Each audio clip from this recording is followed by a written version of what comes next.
obviously, physically he's very gifted, but I think the maturity that I've seen this offseason, the way he approaches the game and the way he's been studying and understanding, and just his vision, being able to see the bigger picture of things and not necessarily just his one role in that particular play, whatever that may be. So I think that's going to be the main thing, that maturity from off the field and how he's going to come into the building more prepared than maybe in the past. So, but yeah.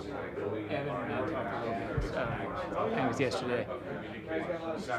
I was 114 receptions is hard to match, but he said very, very good at intermediate stuff last year.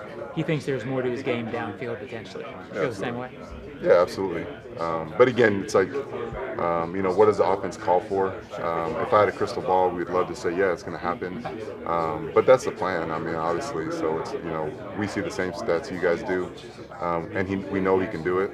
He's very valuable that way. So, but like I said, it's just part of the evolution of the offense. Kind of let that happen and let it take place kind of organically. And I think it will. He's always been at a high level, obviously, Evan. But where did you see him grow the most last year? Last year, honestly, the understanding of what he was about to see, having the knowledge to anticipate looks and being able to do things to get himself open and honestly not only that, but just helping others and bringing others with him.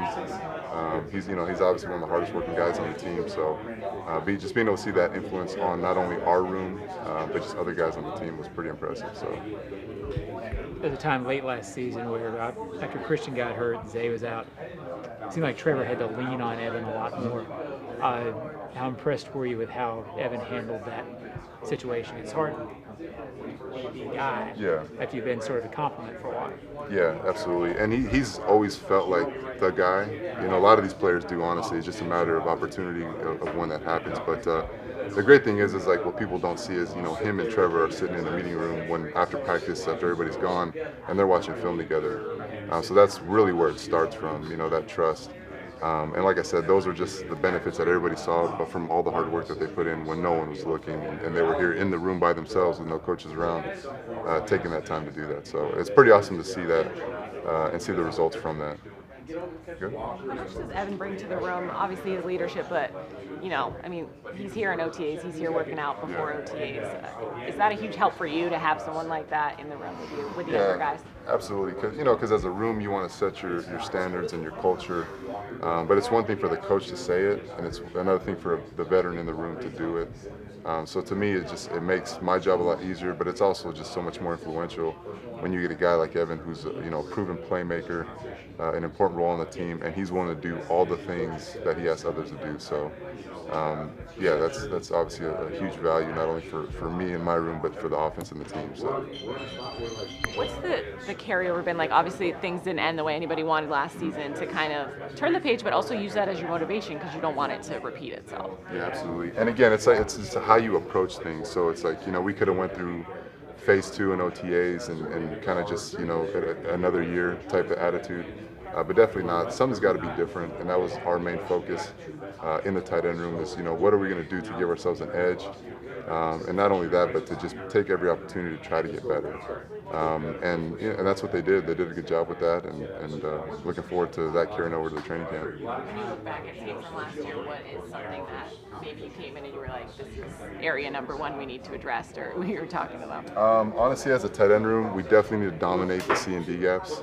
So that was probably my first thing that I told the guys this coming off season, being able to help the run game more than we did last year, for sure. So that's priority number 1, and we're gonna make sure we get that fixed. So, but yeah, I would say that.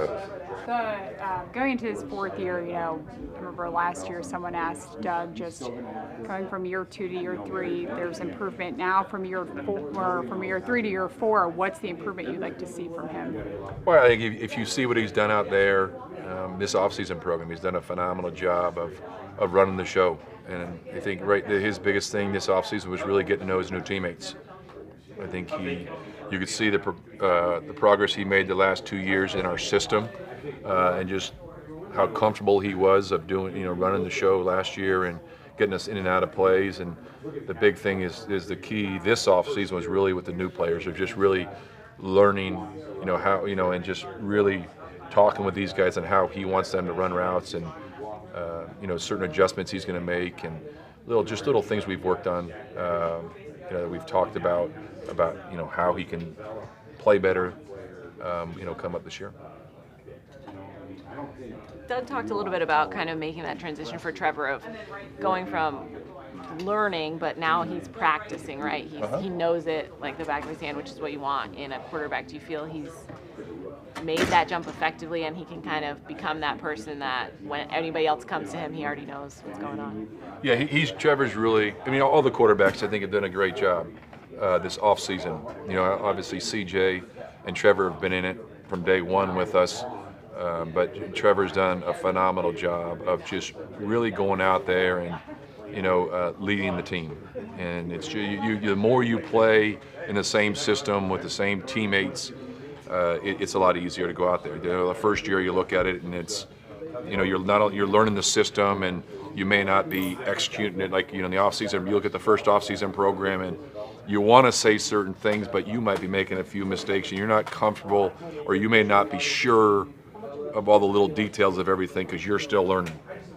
And now you look at the year 3, and now he's like another coach on the field, and you see him really, whether it's in meetings or maybe it's just be sitting downstairs in a general conversation, something comes up with somebody, whether it's sitting down eating, someone might come up and ask a question, and it's just so easy for him to spit out the answer. And that's the way it's been, through practice. If a formation might come up and he might say something to press about, hey, can I run it out of this? And it's just so easy for him to change because he may want to see Gabe run a certain route instead of he might know how Christian runs this route, so he wants to switch him to learn just to kind of see how his new teammate runs it. And it's been great to see.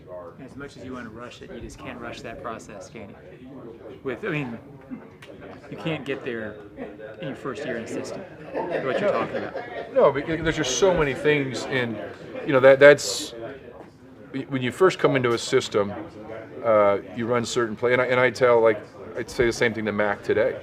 It's like, okay, if there's something you're not comfortable with, come the first preseason game, tell us.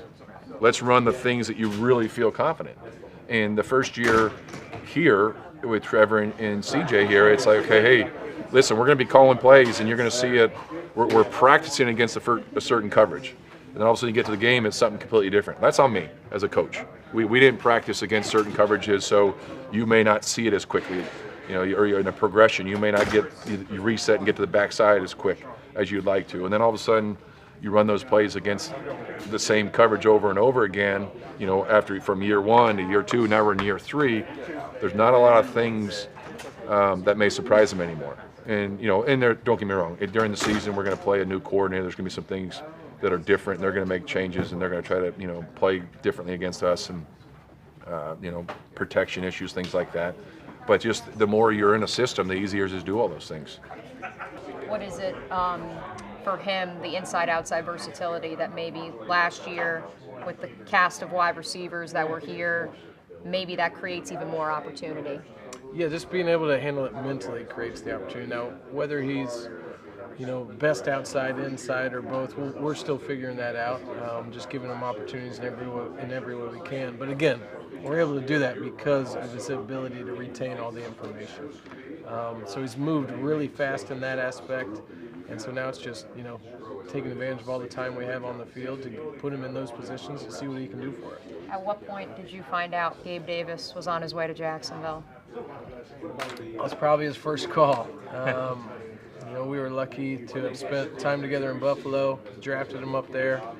Another guy, him and BT are definitely the two smartest guys, as rookies that I've had in my young career coaching. So he's been a sponge as well. He was easy to teach the offense to, and now he's just in his way leading the group, even though he's coming back from injury.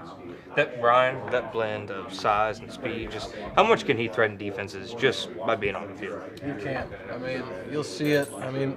It's almost like he's got like that little Mike Vick syndrome where he's running, but he doesn't look like he's running fast, but he is moving. So I just told him, Trevor, a couple first couple practices, we had a couple go balls thrown, and he either, caught it back shoulder, had to slow down a little bit, and I just told him, I go tell Trevor to try to out-throw you. See if we can do that. See if he can do that. But you see it in college. He chases everything down. He's fast. And Doug's mentioned it, but I guess his route running, is that something maybe he didn't get enough credit for coming out of college? I don't think they asked him to do too much. But yeah, it's something we work on every day with him. Releases, route running, his break point mechanics. He can bend well for a bigger guy. It's just trying to put it all together. So we're working on that as we speak. It's just exposing him to more things, basically, than what was at LSU. Yeah, I mean, we're giving him more opportunities, but, also perfecting his craft. I think, at this level, it's just more intense. Every part of every step he takes after the ball snap. How much conversation was there before the first OTA of saying we're going to get this guy and we're going to throw him in there on deep routes? And because we're seeing it like every OTA, we're seeing Brian getting these deep routes thrown his way. Oh, sorry, I'm confused on your question. What's your question? I'm sorry. How much was the concerted effort to say we're gonna take this guy, first round pick, and just throw him in the mix and see what he's got from a deep ball standpoint, which is what was his calling card in college, like see it at the NFL level. Yeah, I mean, I think that's transitioned over well. I mean, he can track the ball well. He sees the ball well downfield. He can chase it down. He has good body flexibility where he can turn for back shoulder. So I think that part of his game we knew we had. It's really developing the other part of his game, his intermediate route running, his releases. And again, he likes to work, he likes to learn, he likes to get better. So he's been fun to coach so far. One thing we've heard from Doug and from Press is the need to simplify the offense from a year ago. How would you describe that process over the last 2 months? I know Press used the terms that it was ripped down to the studs, the offense itself. Yeah, we kind of wanted to see who we are and how can we be best offensively, and then focus on our strengths and get better and better and better at them. I think Press does a great job, making the offense easy to learn, putting everything in families. But it's been great. I mean, we're just getting reps after reps after reps, putting people in different positions, and it's been great. Did it feel like, there was a lot of changing plays, alerts at the line? Did it feel like, especially down the stretch of last season, that maybe that's what complicated the offense at times? I'm not sure about that. I think you'd have to ask the players more about that. But, that's our job. That's the players' job. We teach it from day one. Again, like you're talking about, different kills, different alerts, different checks. So that's, at the end of the day, coaches our responsibility to give to the players, and the players have, they have a job to do, and it's their responsibility to get the plays. And if we change them at the line of scrimmage, they know what to do. They just need to run the plays. The offensive line as a whole does a good job of connecting with one another and helping each other with that. And at the end of the day, Mitch is at a point in his career where he's still playing really good football, but he could help younger players develop. Not just Luke, but Cooper Hodges and Vaughn and Stephen Jones and the young guys. I think that a guy like Mitch really helps bring the unit together even more. So Luke has handled this like a pro. He's done a great job, and we all have to play better. We all have to do a better job coaching, playing, for us to be successful. So it was good to bring Mitch in and his leadership and whatnot, but we all know that we got to do things the right way. How tough is the spot is Walker Little in kind of in a contract year? Hasn't really had a shot at really locking up a starting job. How tough is it for Walker in the spot? Walker's done a great job with the role he's been asked to do, but since I've been here.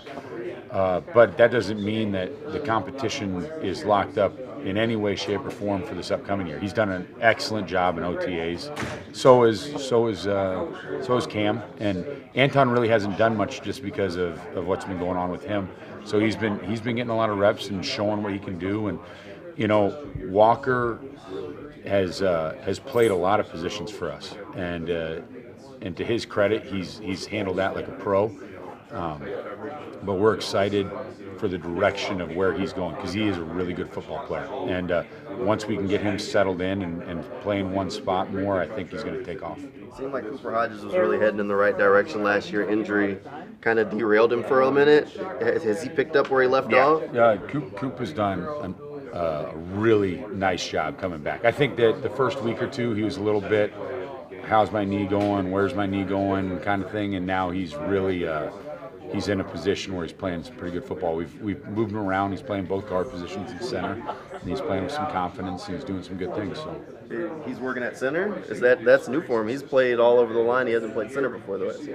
If you're not a starter on the interior line, you got to play center. So I mean, in order to get a jersey on game day, because I mean, just with the way the injuries and different things, I mean, you just got to. So he's taken that role and kind of run with it a little bit. So it's been fun to watch that. Go ahead. To make sure you weren't on. Do you feel like we'll see a different Ezra Cleveland? Like, obviously, to come in the middle of the season, kind of be thrown in there. I know he had some injuries as well. Do you feel like we'll see a lot more from him this year? Oh yeah, I think that Ezra came in and he was a little banged up, and then it kind of a couple things snowballed on him. But I think that he's right now looking as good as I've ever seen him. And I mean, I was with him in Minnesota for a couple of years, and he was playing some really good football when we were there. And I think that he's to a point now where he's going to play some really good football. One of the things that Long-term mentioned that he wanted to accomplish during OTAs was that the O-line have one heartbeat. Do you feel like the O-line will be able to accomplish that during OTAs? Yeah, I think that as OTAs wrap up, I think the camaraderie-ship, the unit play and whatnot have really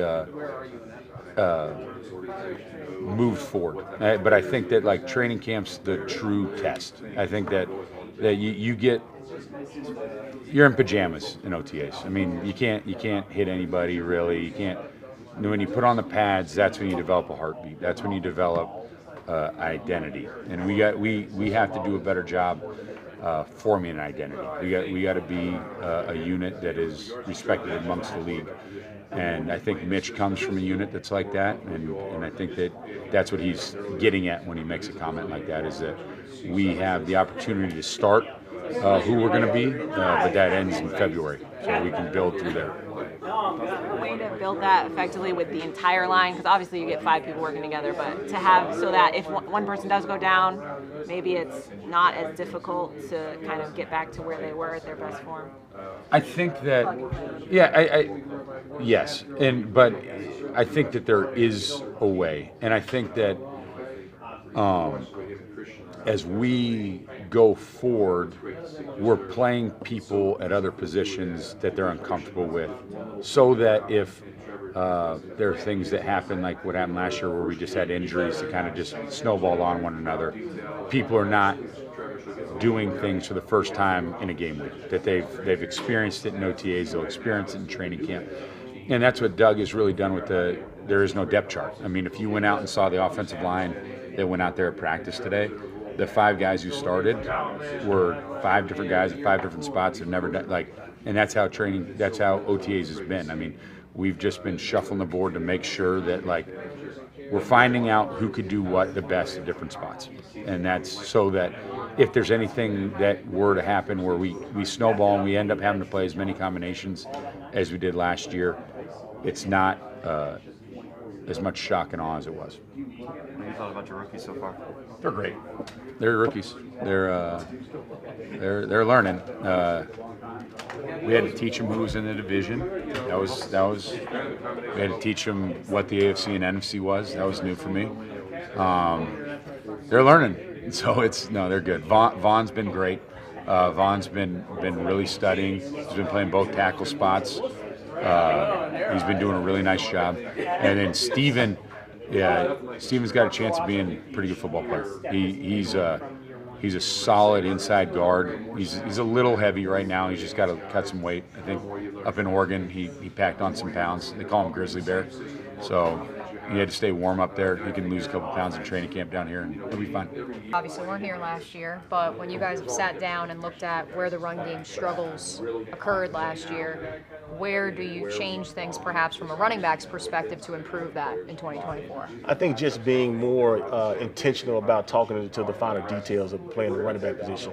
Like I said before, pressing the heels of the offensive line and make sure we do a great job of delivering those blocks when we're supposed to, making sure that we're where we're supposed to be as far as tracks, so those linemen can actually make and get to that second level. That will help our line up front tremendously. I think you're talking about a lot of yards left on the table just because those guys were predetermining some of the runs last year based off maybe successes that they had or just not a trust level that they had sometimes up front. And that's one thing we've been talking about as we watch the film from last year as we go out there and practice right now. Perfect. I appreciate it. Thank you so much, Mia. Nice to meet you. Jerry, Rick, probably a pleasure. Welcome to Jacksonville. I know limited film study when it comes to Tank, but when you evaluated him as a rookie, what did you see, and do you feel that 2.6 yards a carry, a lot of that is fixable heading into this year? I really do. Obviously I remember Tank when he was at Auburn, just having a chance to watch him play a lot through crossover film more than anything else. And that's not the same guy I saw week in and week out when I would turn on the film in Jacksonville. I think a lot of that is fixable, to be honest with you. I think getting used to the speed of the game was all new to him. Just understanding the finer points of the offense was also something that he needed to improve, and he's too tacked at this offseason. Yeah, I spoke with him last week, and I really enjoy. He seems like a young, intelligent guy. There's some sort of a perception that he's not always focused because of some plays that he made last year that came back and hurt the team. Your opinion on him? Classroom work, not only on the practice field, but just him in general. What type of worker is he? Yeah, I've been extremely impressed by his work ethic and how he attacks every day. You talk about coming in the meeting, he's asking questions, he's learning some things that he really didn't know before, and I think that's really good as well. But it's really about him being intentional as far as making sure he understood this is different in college.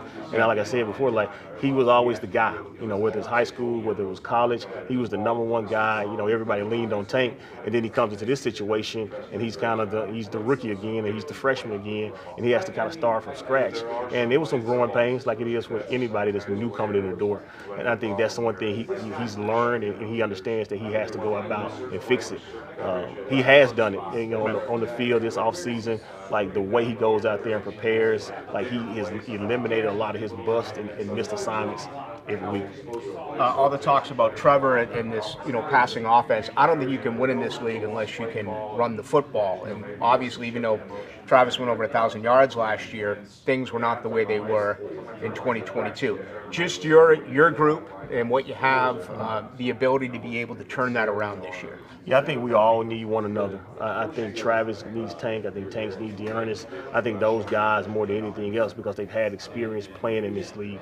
And obviously Travis has had a lot of success, but if we're going to try to make a run at this thing, we got to make sure that Travis is healthy down the stretch, and Tank is a big part of that. I do think he can be a really high caliber back in this league as well, especially now going forward. He's had a year to sit back and kind of see. He's got his feet wet a little bit with about 50 carries or so, but I do think that going forward, that room right there, they're going to all need one another because it's a long season and the wear and tear on the body sometimes, it catches up to you. Thanks, Jerry. No problem. Good luck. Hello. Hey, how you doing? Good. You're kind of the new face on this side of the football, right? So how's the transition been to the program and joining this staff? It's been good. These guys, they joke with you a lot because, the new guy, not only the new guy on this side, but also the new guy in the league as well. So it's been fun, but, just got a lot of, good, smart coaches that I can lean on, like Coach McCoy, Coach Prince, those guys right there feel like they all try to give us great advice and the little things that is different about the National Football League in college. How do you feel like your coaching style fits really well here? Obviously, the way you've coached throughout your career, different places, different stops you've had. How do you translate it here, and what are the players kind of seeing from you so far? Yeah, I think it's cool because I've coached 20 years in college, and I've coached so many multiple positions. I get a chance to give these guys a different viewpoint from a quarterback perspective, from a receiver perspective when they're flexed out. I think that kind of comes out in the way I coach. When you talk about just trying to compare different learning styles as well, because in college you don't always get the 5-star players. You get guys from all different backgrounds. They weren't all draft picks or high-end players.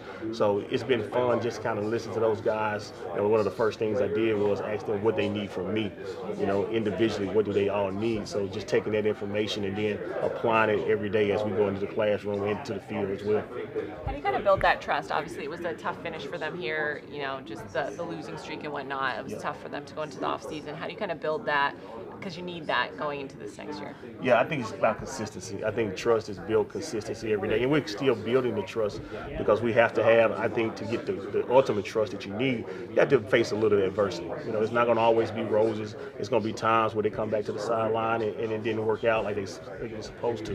Right now is the time where you're just kind of trying to stay consistent in the process as far as how you're teaching them, getting to know them, they getting to know you, building that just firm relationship. So when you do fall on those hard times, you're able to overcome them with the relationship that you've built. How's things going with Travis? What's maybe the next step you see for him? Is it getting involved in the passing game a little more? Is it consistency? What's something you guys are kind of working towards right now? Yeah, I think one, you mentioned it, getting involved more in the passing game is extremely important, and he's open to that. He wants to be flexed out more. He wants to catch more balls out the backfield. I think the next part is making sure he understands, the finer points of running in between the tackles. He has to become a better in between the tackle runner, and that's a toughness thing. That's a mindset more than anything. And if he stays healthy, that's going to be really more consistent for him. That's why we need Tank to make sure that they can be the 1-2 combination punch that we really want. Is it hard to work that combo correctly? Because obviously you want to use Travis as much as you can, but Tank needs his reps as well to kind of play that little tango with the two of them. Is that difficult? It's not as difficult as it seems. I did it in Tennessee for the last 2 years. To be honest with you, we had a really good combination of Jalen Wright and Jabari Smalls that were really productive. So I'm kind of used to playing, both of those guys, what they need. The hot hand, obviously, you want backs to get in a rhythm. So it may be some games where Tank is really good, and maybe some games where Travis is really good. I think that's what we're trying to get it to, where we can have the ultimate trust in both of those guys going forward. Do you feel like Tank's at a point where he can do that now? Obviously, after a rookie season, it's sometimes tough to always trust the rookie. So you feel like he's at a point where he can be there? Yeah, I think he's working there. Are we there yet? No, it's not a finished product by no stretch of the imagination. But I do think he understands what he has to do to earn our trust. He understands what he has to do to earn the respect of his teammates, and everybody understands. He's the talent. He has to stack days consistently on top of one another, and we talk about that a lot.